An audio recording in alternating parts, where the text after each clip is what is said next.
jailing Porton for a minimum of 32 years, the judge told her, "You squeezed the life out of each of your daughters. Why you did so, only you know." Louise Porton seemed like an ordinary young mother raising her two daughters, Lexi and Scarlett. Lexi was just 3, and Scarlett only 17 months old. But behind the scenes, her life was far from ordinary, leading to tragic consequences for her children. This is the case of Louise Porton.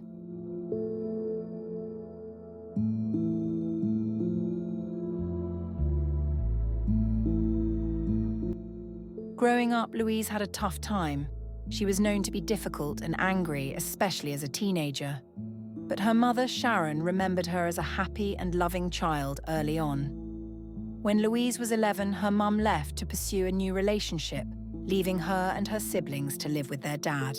This change had a huge impact on her, causing a lot of resentment that seemed to stick with her as she got older.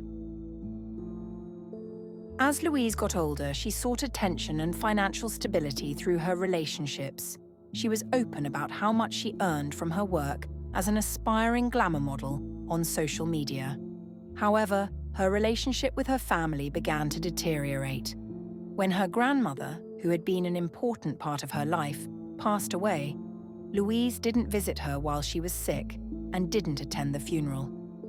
This deeply hurt her family, further straining their already fragile relationship. At 18, Louise had her first daughter, Lexi, with her partner at the time, Chris Draper. Not long after, she had Scarlett. However, her relationship with Chris fell apart, and Louise moved from Willenhall to Rugby, cutting ties with him. Chris never met Scarlett, and when Louise started a new relationship, she lied to her new partner, telling him that he was Scarlett's father when, in fact, it was Chris. This lie eventually led to the end of that relationship as well. As a single mum, Louise often relied on her sister and other family members to help look after her daughters. She lived in a small apartment, working part-time as a model under the name Lollipop. She used social media to promote her work, which mostly involved glamour and provocative photo shoots. Louise began offering men sexual services for money. She even had client meetings in the home she shared with Lexi and Scarlett. Her landlady, who lived downstairs, frequently ended up taking care of the girls. She noticed that Louise wasn't really invested in being a mum, often prioritizing her social life over her kids. When Louise was home, she often lost her patience, swearing at them and getting frustrated. It became clear that being a mother wasn't a priority for her. In January 2018, things started to take a worrying turn. On January 2nd, Louise called emergency services, saying Lexi was struggling to breathe and possibly had a seizure. An ambulance was sent, but Louise cancelled it, claiming she had made her own arrangements to get to the hospital. Doctors at the hospital couldn't figure out what was wrong with Lexi, but suspected a chest infection. They gave her antibiotics and kept her overnight for observation before releasing her the next day. Just 2 days later, Lexi's condition got worse. Paramedics were called again, and when they arrived, they thought it could be a serious respiratory issue. Louise seemed concerned but oddly calm, not emotional at all, which struck the paramedics as strange given the situation. She remained just as composed during the ambulance ride. Back at the hospital, doctors were confused. Lexi's symptoms didn't match any clear diagnosis, so they gave her more antibiotics, but Lexi's condition was still a mystery. Once Lexi was discharged, Louise went back to her usual routine, as if nothing had happened. On January 14th, Louise took her daughters to a restaurant and then returned home. CCTV showed the girls acting normally, looking well.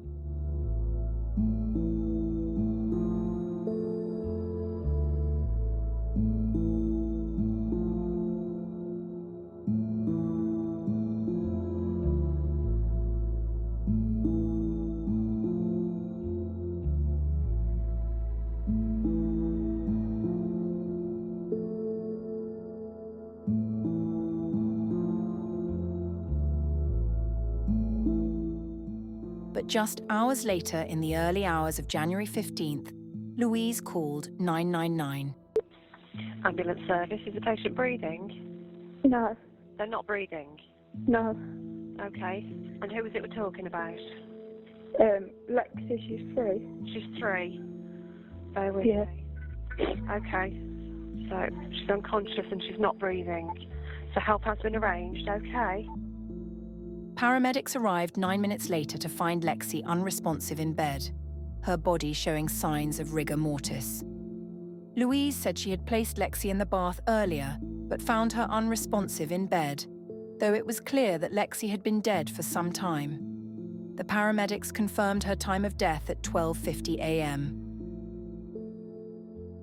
After Lexi's passing, Louise and Scarlett were moved to a hotel.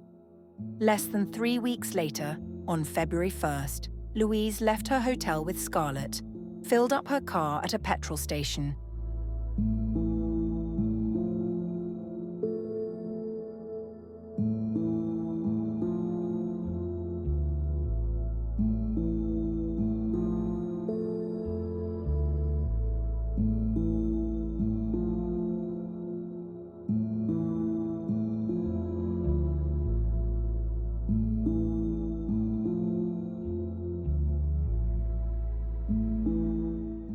And pulled into a retail park and made a troubling call to 111, a non-emergency medical helpline. When paramedics arrived, they found Scarlett cold and unresponsive in her car. Louise claimed Scarlett had the flu, but seemed completely emotionless, which raised suspicions. Despite losing 2 children in such a short time, Louise remained oddly detached. When questioned, she asked, "Why would I kill my own kids?" But Scarlett had signs of neck compression, which led police to suspect Louise's involvement in both deaths. On March 20th, 2018, Louise was arrested on suspicion of killing her 2 daughters. The post-mortem results confirmed both Lexi and Scarlett had died from suffocation. Scarlett showed signs of previous abuse, including marks on her neck from attempted airway restriction. Louise continued to deny any involvement, but the evidence against her was overwhelming. After her arrest, her behavior remained unsettling. She even updated her Facebook with the caption, "Smile and F the haters." By June, she was attempting to sell her deceased daughter's clothes for £20, calling them Mummy's Angels. A police analysis of Louise's phone revealed disturbing behavior during Lexi's hospital stay. While her daughter was gravely ill, Louise messaged someone about sending explicit photos for money, took selfies in the toilet, and arranged a photo shoot with a photographer requesting cash. She also exchanged multiple messages with a hospital security guard. The day after Lexi's passing, Louise accepted 41 friend requests on a dating app and began chatting with men, casually mentioning her daughter's death. When one man expressed sympathy, she responded, "It's all right," and arranged a date later that day. Throughout January, Louise made a series of troubling internet searches that pointed to her involvement in her children's deaths and an attempt to cover it up. When she first took Lexi to the hospital on January 2nd and 4th, she searched for information about death, breathing, and drowning, including how long it takes for a body to go cold up to the shoulder.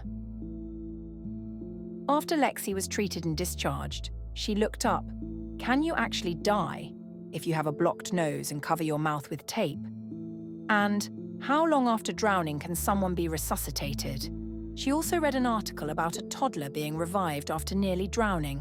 The police said the evidence clearly showed that Louise had deliberately interfered with her children's breathing, and they believed she had attempted to harm them before finally succeeding in taking Lexi's life. A year after Lexi's death, Louise Porton was charged with the murders of both her daughters. During her trial in 2019, she denied everything, attributing her actions to the struggles of being a single mum.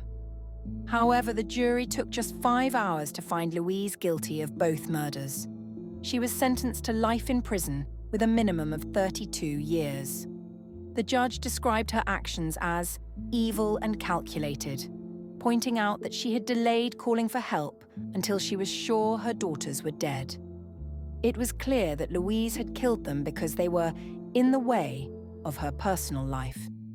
The judge also noted that Lexi's earlier hospital visits suggested previous attempts on her life, as her life had been saved only through skilled resuscitation by paramedics. Throughout the trial, Louise remained emotionless, even when the verdict was read. Her mother, Sharon, publicly cut ties with her, blaming social services for not acting sooner. Tragically, just months after the trial, Sharon took her own life. After the trial, Warwickshire County Council and the Safeguarding Board pledged a serious case review. Chris Draper, the children's father, was heartbroken, asking, "Why would Louise do something so evil to our beautiful daughters? You're their mother, the one who's supposed to protect and love them. They were just an inconvenience to you. How could you do this? I can't understand why my little girls were taken because Louise wanted to sleep around."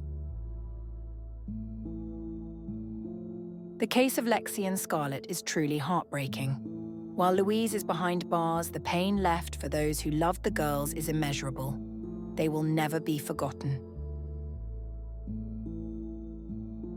Thanks for watching. If you enjoyed this video, please give it a thumbs up and consider subscribing to my channel for more content like this. Don't forget to hit the notification bell so you never miss an update. I'd love to hear your thoughts, so leave a comment below. Until next time, stay safe and stay curious.